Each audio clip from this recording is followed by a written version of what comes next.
So hazardous communication program, written program development and implementation, chemical inventory, communicates safe work methods for jobs specific activities, non routine tasks, labeling requirements, MSDS sheets, and employee training contractors.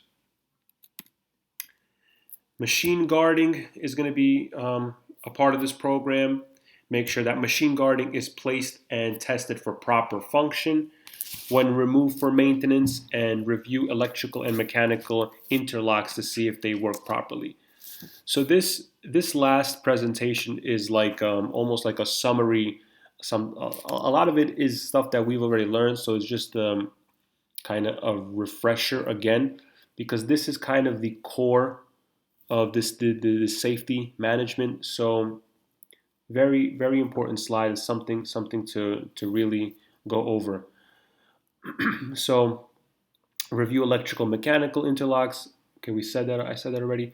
Equipment repair, inspect and repair and/or replace defective parts. Lockout, tag out.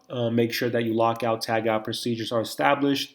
Lockout and tag out is basically equipment and even sometimes specific materials, but mostly equipment that you're basically going to lock.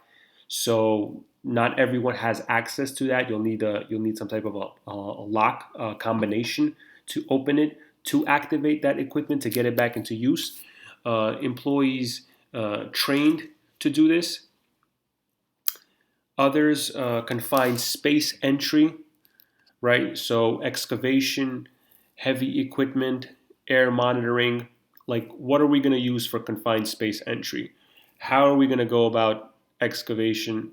How are we going to operate heavy equipment? How often are we going to do the air monitoring? What are we going to? How are we going to? What equipment are we going to use to do the air monitoring? When are the results going to get to us? So all of that information is there.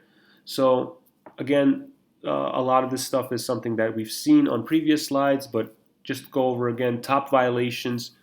There's a citation reference, um, the Code of Federal Regulations. So we have hazard communication, record keeping, signage, and lockout, tag out are the top violations. Now, some of these look like they're not, critical, but it's something that happens too often and something that's very easily can be corrected. Continuing on with this, we have machine guarding. That's not in place for the equipment, abrasive wheel machinery, and PPE. So formatting the plan, it's a team effort requirement. So we have the combination of the management, upper management, the supervisors, superintendents, and the laborers. You develop the scope of work. You identify controls for reducing these hazards and reviewing hazards of each task. This is something that we did in class when we had the what if situation. What if this happens? What if that happens?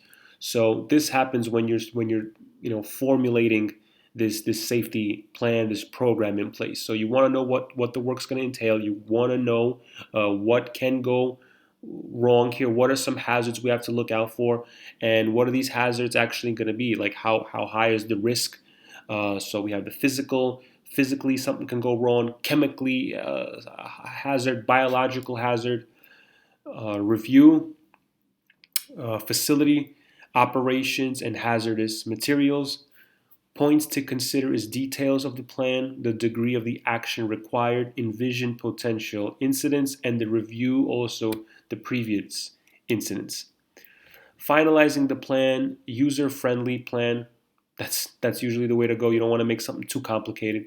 Final review and outside audit agencies. In the other class, we mentioned the audits are usually done. In the other class, I mean the construction field management class. I say this because most of you are in that class, so the quality assurance comes in and they do the audit. If you're on a federal job, they'll do the audit. The state, the city, they'll have their own in-house personnel come in and audit this program, whether you're keeping up with it. So you're doing all this. You're essentially You're essential in reducing the injuries and illnesses. Um, it maintains a safe environment. It's designed to protect the employees, the company's facilities, and the local community. So it benefits everyone. The work plan, pre-entry briefing to alert personnel of hazards, conduct a job hazard analysis as appropriate, periodic safety inspection, correct known deficiencies, and must be available for review and updated as required.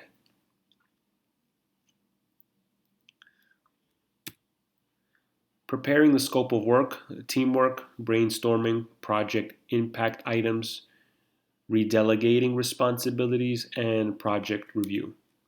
General requirements, company policies, site description, the background, site security, and emergency response.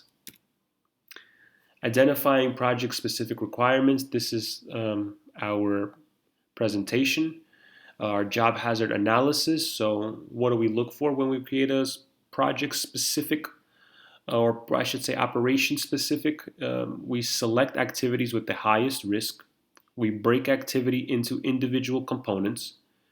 We identify potential hazards in each component, and we develop procedures to eliminate and reduce the hazard. So a reminder: this is something that you should be thinking when you're creating your job hazard analysis.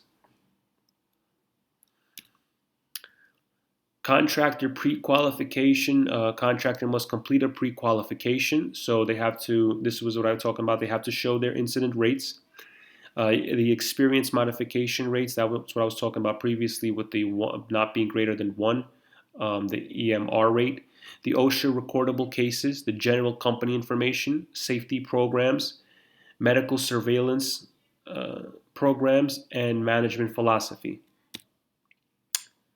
Project startup, you review contractors, scope of work, health and safety plan, site specific training, and pre construction meeting. So this all happens at the project startup phase. Determine the contractor relationship. Identify who supervises the contractor's employees. Must have an on site project supervisor and manager, and must share responsibility, liability. That's case to case on different types of projects. Contractor project management must share responsibility, liability, must be able to interpret, manage safety programs, solve programs effectively, must have skills to recognize legal, financial, and customer relations. Contractor management responsibilities, 29 CFR 1926.16d states that where joint responsibilities exist between the prime and their subcontractor or subcontractors, regardless of tier, shall be considered subject to the enforcement provisions of this Act. And C tells us with respect to subcontracted work, the prime contractor and any subcontractor or subcontractors shall be deemed to have joint responsibility. So the contractor here and the subcontractor are joint in the responsibilities of the safety program. Develop emergency response, qualified to perform, equipment response time adequate, and the aware of operations and hazards. Problems with emergency response, guidelines not followed, improper initial response, non-functioning equipment, and environmental conditions. Emergency response critique, OSHA, EPA requirements, review incidents, develops new procedures, enhances training. Guideline must be created for improvement, company policies, contractors' rules and procedures, health and safety plan, learning from mistakes, and safety must be measured and monitored. reviewing ongoing operations, so conduct site safety inspections, review training records and work permits, review air monitoring data, review how deficiencies are detected and corrected, and conduct basically when you have your progress meetings, bring up any safety concerns. So it's a constant analysis being done and monitor and tracking of the safety imperfections or the inspections. So, summary: eliminate the hazards is pretty much the name of the game here. Reduce risks when hazards cannot be eliminated. Provide warning devices. Develop and implement procedures and training. Engineering controls is something we mentioned, preferred and permanent, not as dependent on human errors as other types of controls, and is less likely to fail. Problem is usually corrected for good once you establish the engineering controls. Accountability must be present. Management commitment must be visible. Teamwork is a prerequisite for success, and paper safety programs are not acceptable. What does that mean? You can't just have it on a piece of paper and don't follow it out in the field. So if you say you're going to do something, you gotta go ahead and follow the plan established. And that's going to be it for this presentation. Hope everyone is staying safe out there. And this is going to be, like I said, the last presentation. It's going to be on Blackboard like the rest of them. So you'll have to give me your job hazard analysis. I believe I did email you when was the last day that you can submit it.